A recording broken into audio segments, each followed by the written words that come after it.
Salam Rahayu kepada Anda semua dimanapun berada yang baru saja menonton channel Kitab Teles TV ini atau yang sudah mengikuti channel Kitab Teles TV ini. Semoga Anda semua diberikan kesehatan lahir batin serta diberikan kemudahan-kemudahan serta kelancaran-kelancaran dari Gusti. Dalam kesempatan kali ini saya akan mewedarkan kaweruh ilmu Jawa tentang Kitab Teles full bahasa Indonesia agar kita semua bisa mengambil pelajaran dan manfaat dari apa yang saya terangkan. Seperti biasa, saya akan menerangkan, membaca simbol-simbol diri atau kitab diri yang sudah ada di dalam diri. Di bab ini saya akan mencoba menerangkan simbol-simbol, yaitu yang pertama pelipis, kemudian pipi, kemudian pangkal rahang, agar kita semua bisa membaca simbol diri sebagai pengingat, syukur bisa dipraktekkan di dalam kehidupan agar kita menjadi pribadi-pribadi yang lebih baik. Yang pertama kita membaca yaitu yang dinamakan pelipis. Pelipis itu dalam bahasa Jawa disebut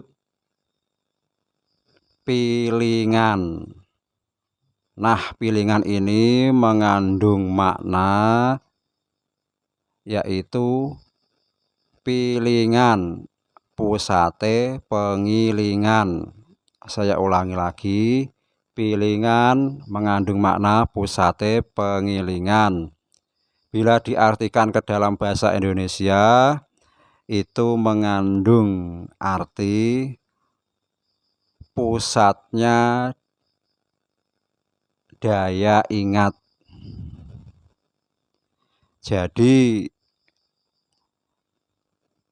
kita harus tahu dan harus mengerti bahwasanya segala sesuatu perbuatan kita yang baik atau yang buruk itu otomatis langsung terekam di dalam otak kita. Saya ulangi lagi, perbuatan apapun yang baik, yang buruk, yang lahir, yang batin itu otomatis terekam di dalam otak kita.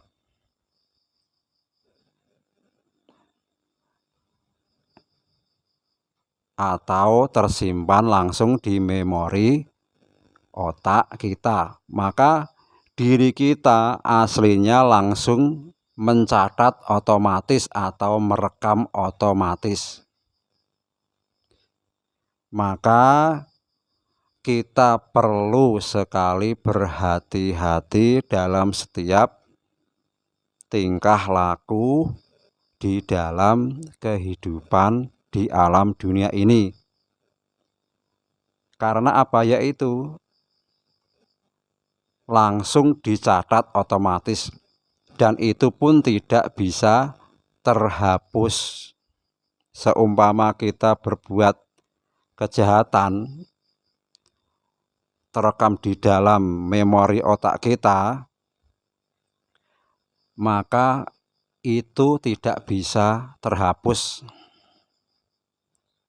tapi bisa diredakan atau bisa diseimbangkan dengan kita berbuat yang baik.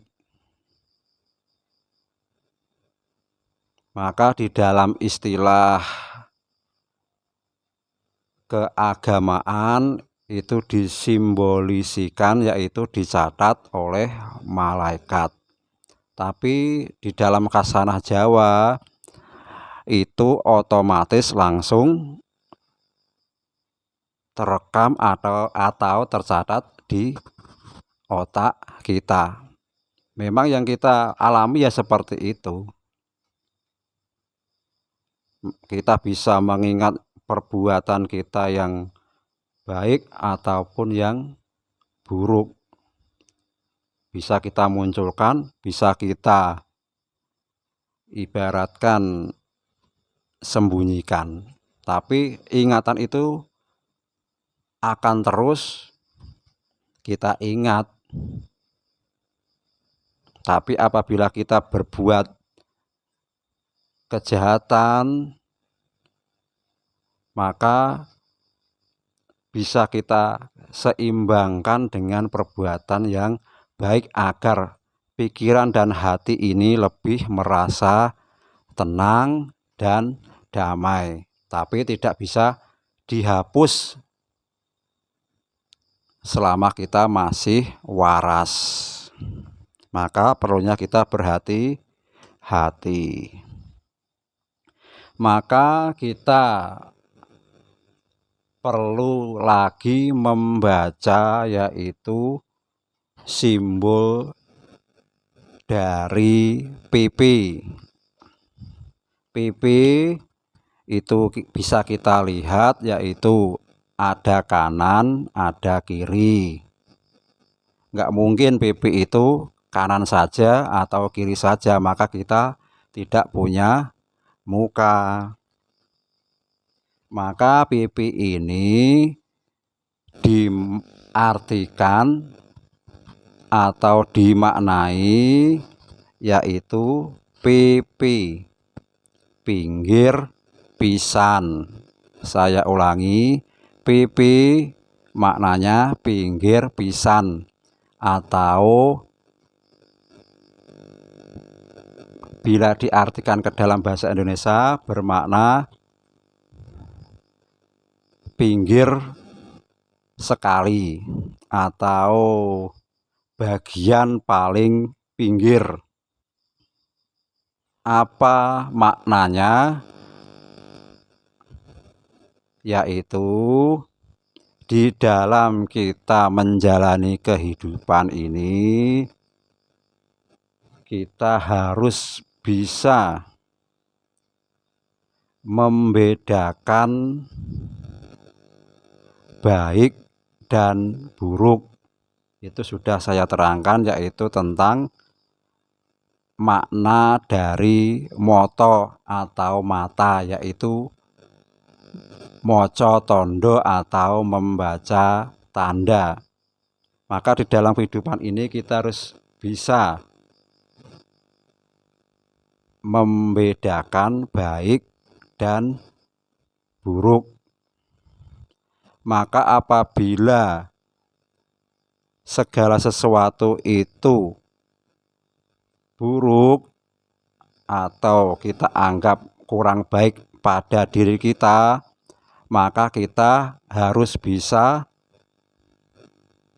mengesampingkan atau meminggirkan hal-hal yang tidak baik atau berakibat tidak baik pada diri kita. Maka dimaknai PP tadi yaitu pinggir pisan atau meminggirkan paling pinggir. Maka itu pun sudah disimbolkan otomatis tanpa ada yang mengajari. Apabila kita dikasih sesuatu atau ditawari sesuatu yang kita tidak cocok, pasti kepala itu akan menoleh ke kanan dan ke kiri otomatis.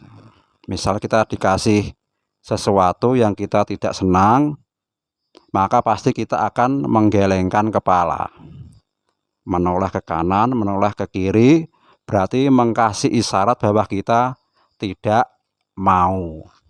Tapi apabila kita setuju, maka kita akan mengangguk. Siapa yang mengajari? Ya tidak ada yang mengajari. Yang mengajari ya otomatis sendiri, yaitu Gusti atau Tuhan itu sendiri mengajari lewat naluri kita. Otomatis sendiri, semua orang sedunia pasti seperti itu. Bila tidak cocok dengan dirinya pasti akan menggelengkan kepala, menoleh ke kanan, ke kiri. Bila setuju pasti akan mengangguk. Tanpa ada kesepakatan seperti itu, otomatis dari kita lahir. Itu menandakan bahwa itulah Tuhan mengajari kita secara otomatis tanpa kita sadari. Kemudian kita masuk lagi, yaitu memaknai atau membaca simbol, yaitu tulang rahang. Tulang rahang yang paling ujung saya menyebutnya, yaitu apabila kita apabila gigi geraham kita kerutkan atau kita kuatkan satu sama lain, itu ada tulang rahang atau saraf yang paling ujung. Tulang rahang ini ada yang bergerak atau terasa berdenyut-denyut bila gigi geraham kita satukan atas dan bawah, atau di dalam bahasa kedokteran disebut pusat saraf trigeminus. Tapi kalau orang Jawa menyebutnya wang atau tulang wang, yaitu ada kanan dan kiri pada bagian ujung pipi, yaitu tulang di bawah telinga itu. Bila gigi geraham kita tekan satu sama lain, ada otot yang berdenyut-denyut bila kita sentuh dengan jari, atau bisa kita artikan dalam bahasa medis yaitu pusat saraf trigeminus. Kalau bahasa Jawa disebut wang. Wang itu mengandung makna atau mempunyai makna tersirat, yaitu wedaran atau wejangan anane nafsu geni. Saya ulangi lagi, wang itu dimaknai wedaran atau wejangan anane nafsu geni. Atau bila kita terjemahkan ke dalam bahasa Indonesia mempunyai arti wejangan adanya nafsu geni. Kenapa kok bisa diartikan seperti itu? Maka kita harus mengkaji pedaran saya yang terdahulu, yaitu tentang makna lidah, kemudian makna gusi, makna gigi, kemudian makna bibir.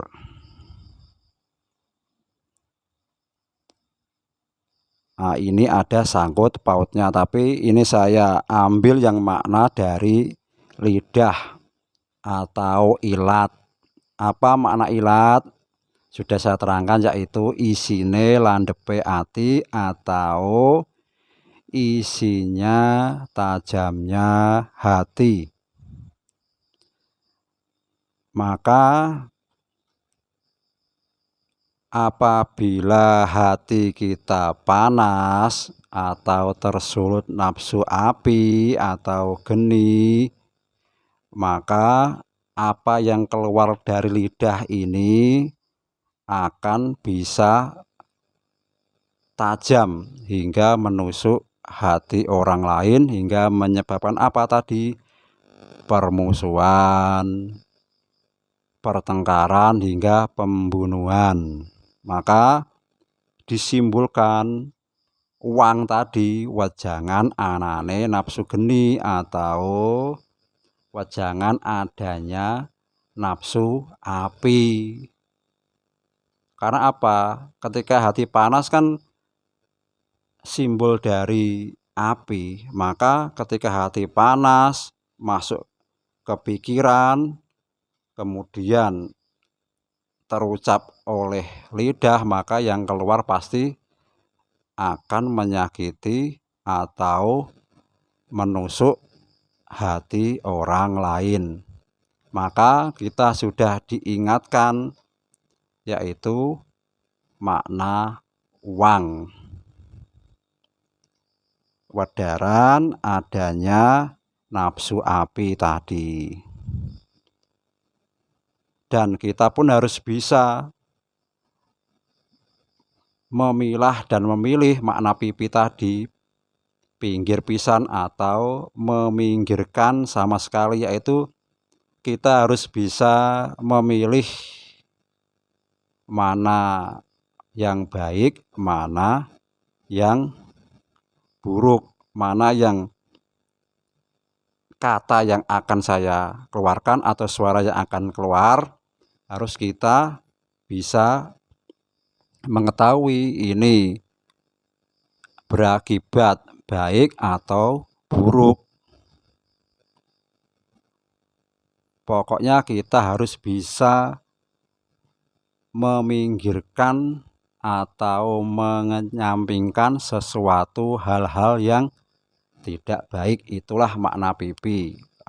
Itu nanti bisa kita pahami sendiri, kita renungi sendiri, kita cocokkan sendiri di dalam kehidupan ini. Karena di dalam kehidupan ini kita disuruh belajar, atau ruh ini yang ada di dalam badan disuruh belajar tentang alam dunia.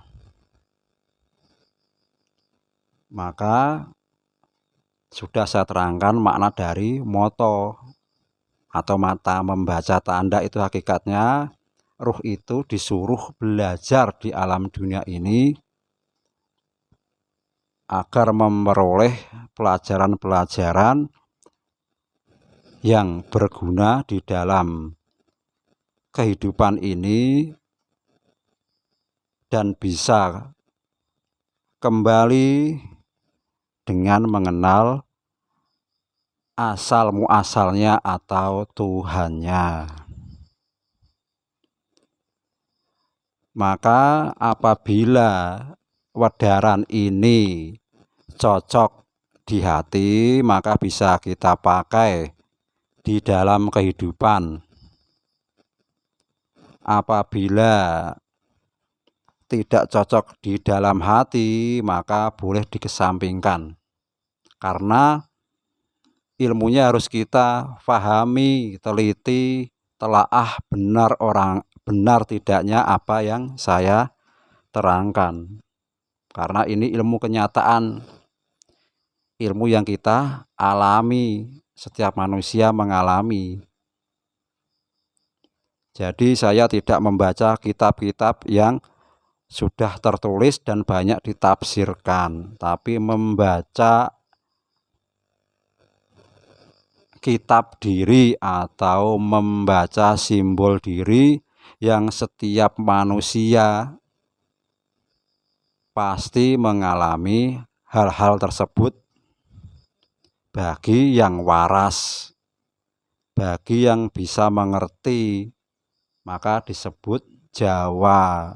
Jawa itu diartikan orang-orang yang mengerti dirinya. Bila sudah mengerti dirinya, pasti akan bisa mengerti orang lain dan mengerti alam semesta. Jangan diartikan Jawa itu sebuah suku. Maka saya ulangi lagi, yaitu makna pilingan atau pelipis, yaitu pusate pengilingan atau pusatnya ingatan. Kemudian pipi maknanya pinggir pisan atau pinggir sekali atau meminggirkan paling pinggir.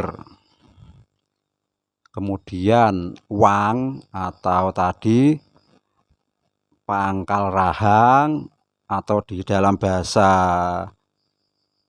kedokteran disebut pusat saraf trigeminus, yaitu wang wajangan anane nafsu geni atau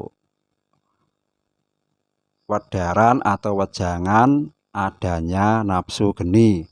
Maka untuk mengetahui ini kita harus menonton video yang sudah saya terangkan, yaitu bab simbol lidah, simbol gusi, simbol gigi, simbol daripada mulut.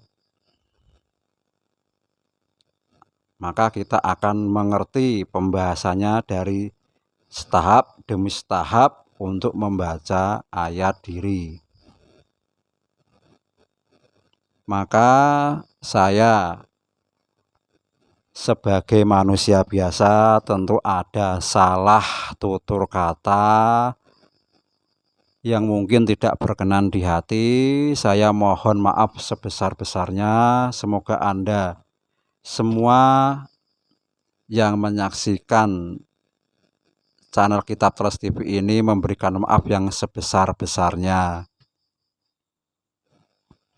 Semoga apa yang saya terangkan ini menambah pengetahuan, keilmuan, dan wawasan kita agar menjadi pribadi yang lebih baik. Akhirnya, salam rahayu kepada Anda semuanya.